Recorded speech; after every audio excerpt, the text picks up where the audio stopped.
Welcome into another episode of the Wolverine.com recruiting podcast. I'm your host, EJ Holland. If you are not a subscriber to the Wolverine.com, there's a lot going on in the recruiting world around Ann Arbor. So make sure to subscribe. $1 for 1 year gets you full premium access to all the latest recruiting information, team information, and our great message board. The fort today, again, big news. Collins Acheampong, four-star edge out of California, gave Michigan a verbal commitment. Huge land, literally. Collins is a massive human being at 6'8", 250 pounds. I mean, the dude is just so impressive on the hoof. I actually had a chance to go out to Los Angeles in the spring, and the reason I, had a lot of Collins information is because I saw him so early. So I went out there. It was very early spring. I want to say it was early March, again for the Under Armour camp in Los Angeles. And at the time, he didn't even have a Michigan offer. And I saw him. And I was like, "Who is this gigantic kid?" And then he went through drills, and I was like, "Okay, this kid can actually move around and do stuff." And it was obviously it ended up being Collins, and I wrote that he should be a guy that Michigan should target and offer. He actually picked up a Michigan offer not too long after that, came in for an unofficial visit in late spring while Michigan was going through spring ball, returned for an official visit in the summer, and Michigan was able to get a silent commitment. But that wasn't the end of the recruitment. There were a lot of twists and turns, which I'll get to in a second. But just to continue to add on Collins as a player, Michigan absolutely loves him as an edge guy. He originally came over to the United States from Ghana to pursue a basketball dream, ended up switching over to football, had a really standout year in his first year playing the sport. Then his high school shut down the football program during the COVID pandemic. Hasn't played in a couple of years, so still really raw from a technical standpoint, but he's been training at a private facility in Anaheim where he works with trainers that actually work with NFL players in the area. So he's really come along from a body development standpoint. I think since I saw him in the early spring, he's added about 25 pounds. So I think he was about 225, 230 there, and now he's about 250, 255. So he's developing his body, and I'm not concerned about his body development at all, considering Michigan has arguably the best director of strength and conditioning in the country in Ben Herbert. So his upside is massive. Yes, he is still raw technically. He hasn't played a ton of football, but his upside is crazy. He has some of the biggest ceiling in the entire country. So this is a tremendous land for Michigan. And then to continue with his actual recruitment. Michigan was able to earn a silent commitment on his official visit in the summer. He's a kid that really valued Michigan's development, academics. He just saw Michigan as a great fit overall, but he didn't make it public at that time. He took an official visit to Miami to close out the month of June, and Miami did a great job of pitching him on NIL. Collins actually delayed his announcement, which we'll get to here from when we take fan questions. And it turned into a little bit of a nervous situation for Michigan. But the Wolverines were able to win him over in the end. Both defensive line coach Mike Elston and defensive coordinator Jesse Minter played big roles in this recruitment down the stretch. They worked overtime over the last couple of weeks. The support staff did a great job. So again, Ben Herbert did a great job with his presentation on strength and conditioning. Director of player development Chris Bryant did a great job on his presentation during the official visit.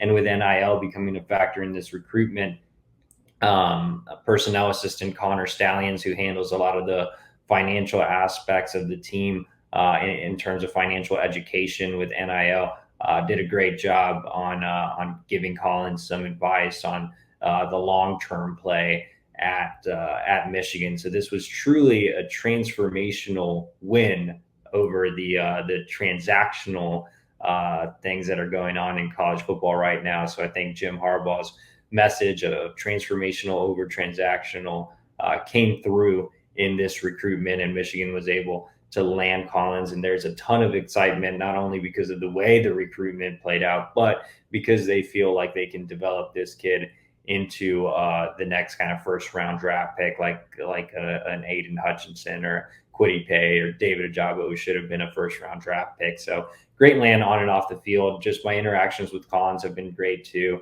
I think he's a great kid. I think he's a Michigan kid all the way, and he's going to be a tremendous program fit. Our producer, Trevor Ritchie, is in the background, and he's going to pull up some comments from our great users over at the Fort message board on the Wolverine.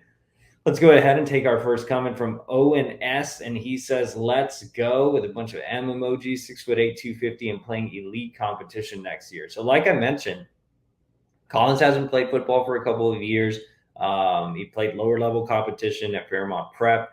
He is transferring to Rancho Santa Margarita, which actually plays in the Trinity League. And if you follow high school football, you know that the Trinity League is the toughest league in the entire United States of America, not just the West Coast.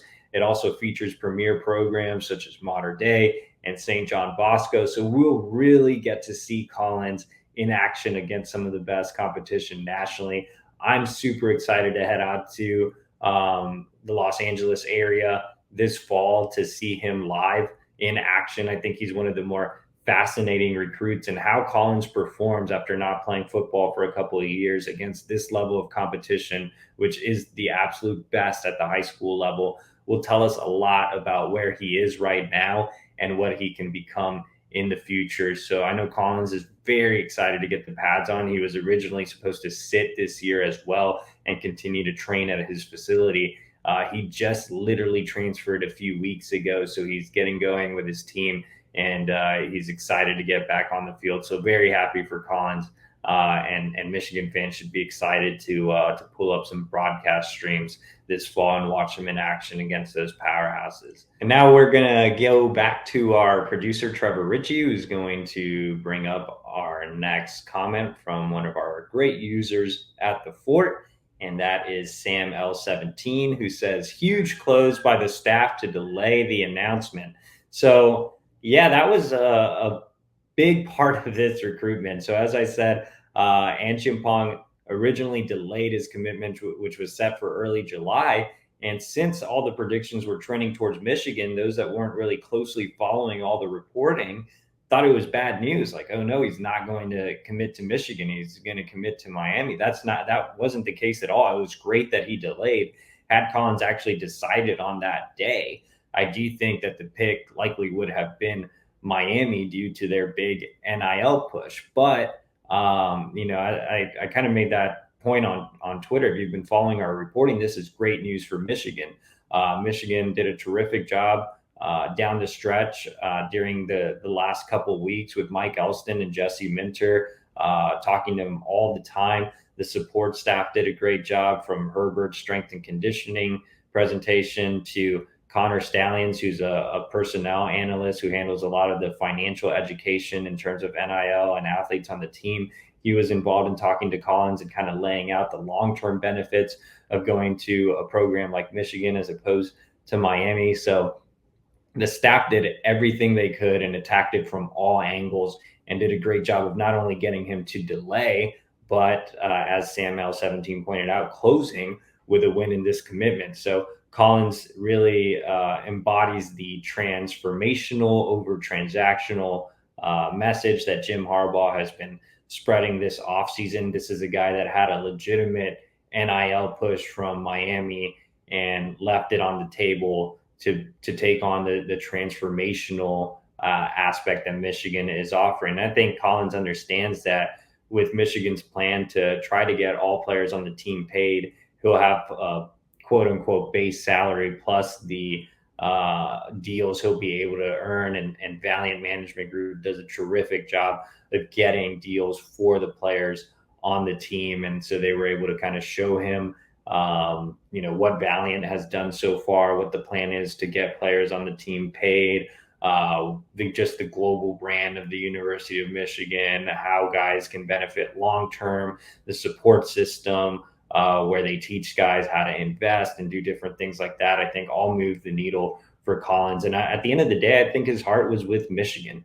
I think he truly did choose the transformation over the transaction, which was really awesome to see just covering this recruitment.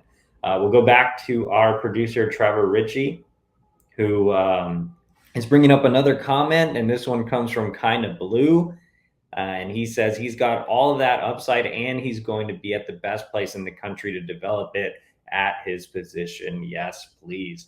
So, yeah, Michigan has had quite a bit of success with edge guys, defensive line guys. I mentioned Aiden Hutchinson, Kwity Paye, David Ajabo. And what was really cool was Kwity Paye actually has been talking to Collins, and they've kind of developed a friendship, with Kwity giving him a lot of advice on the University of Michigan and the recruiting process and development and things like that. So it's cool seeing former Michigan players give back to Michigan by helping out on the recruiting trail. But I think Collins has an opportunity to really learn from Mike Elston. And even though Elston wasn't here last year, and you also have a new DC with Minter taking over for Mike McDonald, who went over to the Baltimore Ravens, I think Elston has a great track record of developing defensive linemen, and he's also known as one of the best talent identifiers in the country on the recruiting trail. So if Elston is taking Collins based on upside, that means he sees a lot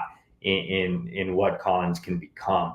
And so I think we should trust the evaluation there. And me seeing Collins in person as well, I can say that I wholeheartedly agree with Elston. And then Elston's track record for developing developing edge rushers and defensive linemen, is tremendous. So I do think that Collins is going to benefit a lot from being at Michigan, which has historically been great at producing edge guys. And with Elston's track record, I think it kind of offers him an opportunity to really, really hit that ceiling. And if Collins can hit that ceiling, and he has that David Ajabo type ceiling, I mean, we're talking about a potential first round draft pick. So really excited to see what Collins can become at the University of Michigan.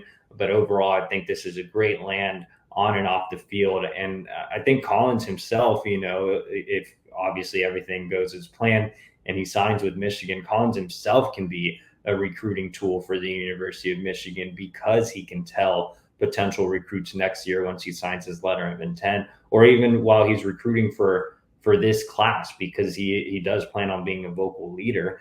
I think he can tell recruits, hey, I really did choose transformation over transaction. And so that's going to be really awesome to hear as well, as he recruits other players to Michigan. So that's our time, guys. We appreciate you for joining. As always, subscribe to the Wolverine.com right now. Just $1 for 1 year for all our premium insider information.